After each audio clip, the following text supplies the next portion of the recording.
Bonjour à tous et bienvenue sur ma chaîne Cherukia. Nous allons réaliser aujourd'hui la recette de la vraie pizza italienne. Vous obtiendrez une pâte à pizza bien fine et gourmande avec des ingrédients très simples. Pour la garniture, je vous en montrerai deux, une pizza margarita et une pizza chèvre en miel. Et puis pour le reste, vous pouvez en choisir d'autres selon vos goûts. Vous trouverez le détail des ingrédients en barre d'infos.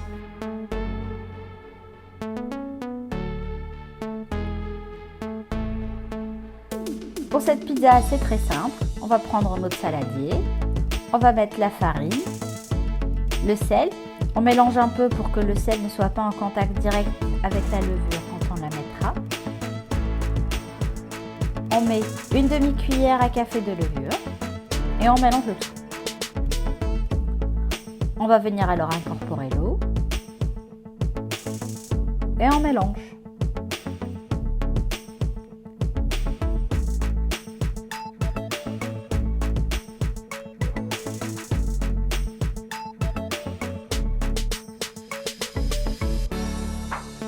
On ramasse la pâte et on va venir alors la pétrir. Vous pouvez la pétrir environ 3-4 minutes. Ça va être suffisant. Le but c'est juste d'avoir une pâte qui soit homogène et lisse.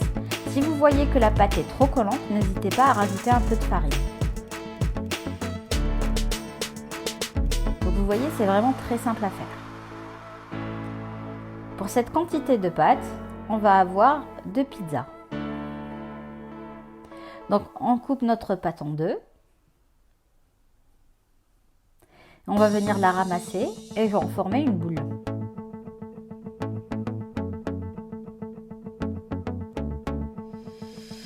On va venir alors les disposer dans un plat qu'on aura préalablement saupoudré de farine.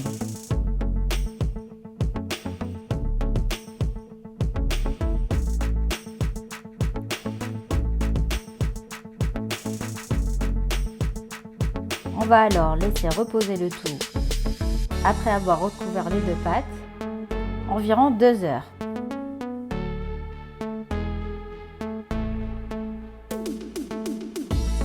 Donc voilà, nos pâtes enlevées. On va venir maintenant alors préparer nos pizzas. Arrivé à cette étape, je vous conseille de mettre votre four en chauffe. Il faut mettre le four à température maximale. Pour ma part, ça va être 300 degrés. Et n'allumer que le bas du four, donc uniquement la partie basse.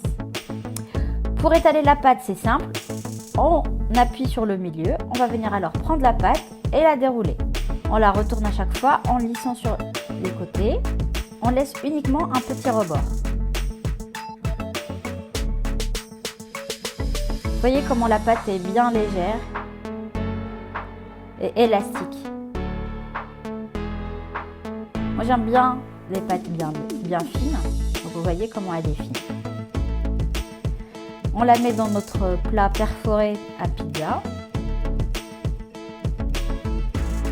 C'est pas grave si la pâte n'est pas circulaire, parfaitement circulaire, c'est pas grave, c'est ça la vraie pizza italienne. Donc là il y avait un petit trou, je l'ai colmaté en prenant un peu de pâte sur le côté. Pour la pizza margarita, alors je vais utiliser 3 à 4 cuillères à soupe de sauce tomate ou de purée de tomate simplement, un peu d'huile d'olive, on étale le tout, on laisse un petit rebord. Que serait une margarita sans parmesan? Donc on met une fine couche de parmesan, un peu de mozzarella râpée, et on finit par une mozzarella. Moi j'en ai utilisé une entière, mais vous pouvez faire moins si vous souhaitez. On va couper en morceaux sur le côté. Et puis bien sûr, la touche finale pour notre margarita, c'est bien sûr le basilic. On passe maintenant à la préparation de votre deuxième pizza sucrée-salée. Donc j'ai mis 3 cuillères à soupe de fromage blanc sur le dessus. J'ai saupoudré de parmesan comme tout à l'heure.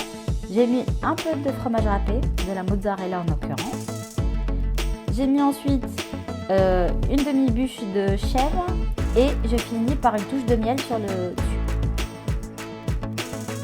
Pour la décoration et pour le goût, je mets pareil, quelques feuilles de basilic. Vous pouvez bien sûr laisser libre cours à votre imagination en ce qui concerne les garnitures. On va venir alors enfourner nos pizzas entre 8 et 10 minutes à 300 degrés, uniquement sur le bas.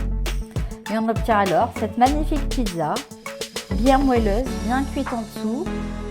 J'espère qu'elle vous plaira. À très bientôt et abonnez-vous!